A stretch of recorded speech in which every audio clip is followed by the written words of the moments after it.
Hello and welcome to my updated review of the Vuzix video headphones. Back in April of this year I bought my first pair of headphones from Vuzix, and shortly after receiving them I did a review on YouTube.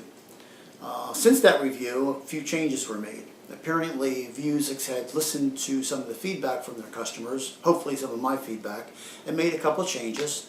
Those changes were they increased the color saturation, the contrast, and the color reproduction in the display. They were the three main points that I was hoping could have been done a little bit better on the first rendition of their goggles. I really liked them and I was happy to have them, and I would have spent the money again to buy them, but I figured if they could have improved those three areas it would have made the goggles a little bit better. Well, fortunately they did. I found out about it about a month or so ago, and I contacted technical support to find out what could be done since I had the older version of the goggles. I spoke to a wonderful fellow there by the name of Todd. He works in their technical support department, and he was just great to deal with. I mean, he answered my emails right away. We had several discussions, and Vuzix should be happy to have a guy like him working for him. Anyway, he explained to me that they had just recently started a program whereby they could, people like myself who bought the first rendition of goggles, they would have an exchange program where when you paid a nominal fee, you could send your old goggles back and they would send you the new updated pair. Well, I received my new updated pair about a week and a half ago, and I've been using them ever since. And I got to tell you that they're just wonderful.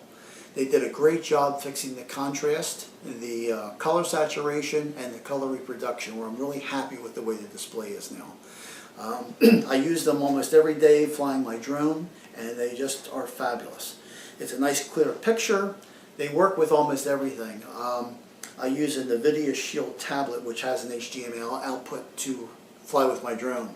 And I plug these into that. It works great with that tablet. It works great plugged right into the transmitter that you control the drone with.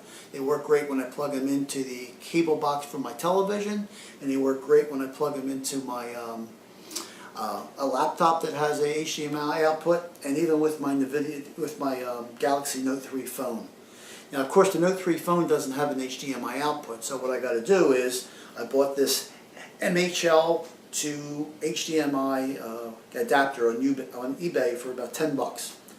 This has a micro USB that plugs into the phone, and then the goggles plug in right here. And anything that plays on my phone comes across the goggles perfectly. So if I'm going to go on a flight and I want to download a movie on my phone and watch it on the flight, if I don't want to look at the little screen, I can take my goggles with me, put them on, and watch a whole movie in the goggles right off of my phone. It works perfectly. I'm really happy about that. The other big change that they made, other than the picture quality, was the sunshield. The original sunshield was a kind of a flimsy, rubbery type of thing. I mean, it was comfortable on your face, but it had a hard time staying locked into the notches on these goggles. Every time I play with it, when I put the goggles on or off, one side or the other would come loose, and it drove me nuts. So I ended up using tape to hold it in place, gaffer's tape. And that worked good. They didn't come off anymore, but for a $500 pair of goggles, I didn't want to have to use tape to hold in a sunshield. So they came out with this. And this thing is absolutely fantastic. If you want to use a sunshield, I've never seen one better. It's a really nice hard plastic here, and it locks dead solid into the goggles, where it's not going to come out ever. I mean, unless you pull it out. It locks really good, and this is the most comfortable material. It's like a padded kind of foam material that's really comfortable. When it goes against your face, it feels great, and it accommodates decent-sized glasses underneath without any problem at all. The only problem I had with these was I wanted to see how they worked in a really hot day.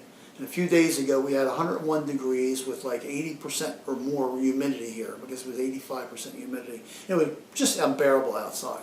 But I wanted to see what happened, so I took them out and I flew for a while with these. And of course, because of the heat, my body perspiring, they started to steam up.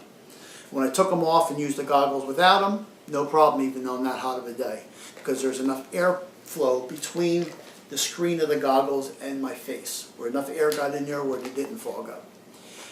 When you use these, it blocks everything out, so you have a really great dark picture, or darkness, so your picture is real bright, but you lose all your situational awareness, where you can't see anything around you. You can't tell if anybody's coming or going, you don't see anything. So for flying a drone outside, it's maybe not the safest way to do it. I found out that with not using these, just using the goggles without them, that I still have a great picture, even standing outside in bright sunlight, and I have great situational awareness. I can look down, I can look at my controller that I'm flying the drone with, I can see my feet, I can see anybody coming up around me from the sides, and I can peek out over the top and look up over the top if I want to, and still have a good picture right in front of me, even in a bright day sunlight.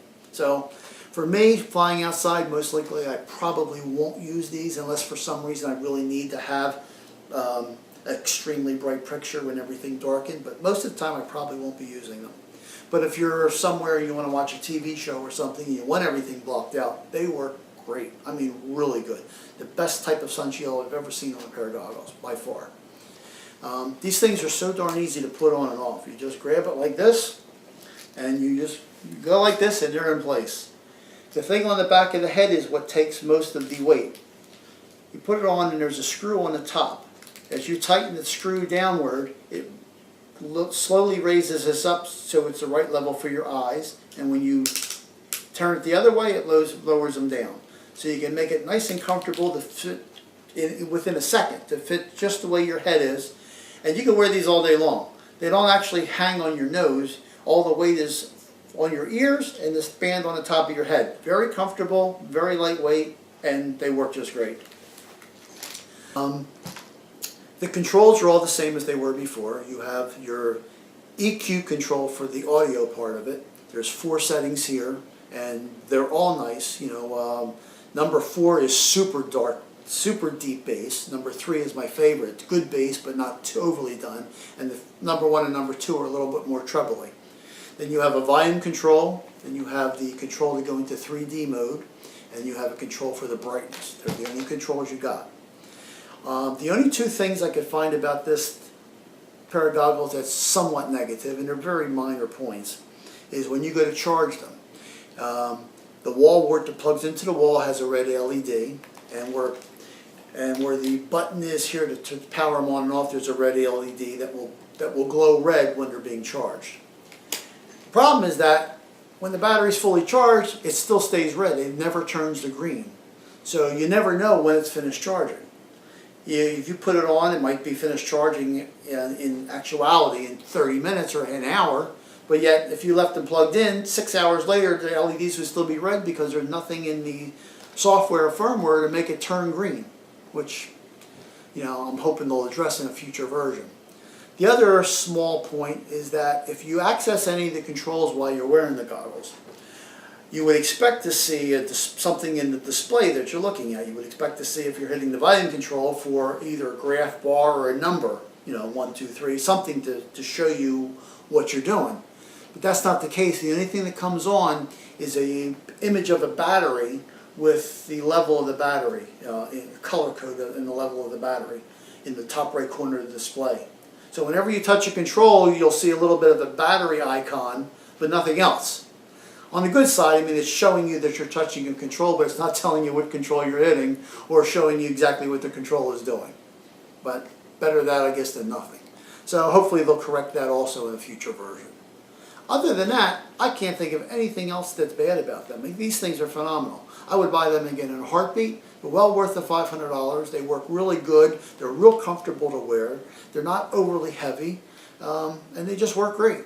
So I'm really happy with them. I hope this little review will give somebody an idea of what they're like before you go and buy them. If you have any questions, you can just feel free to enter them below the video in the narration part. So that's about it. I hope you enjoyed the review, and I'll see you again next time. Bye now.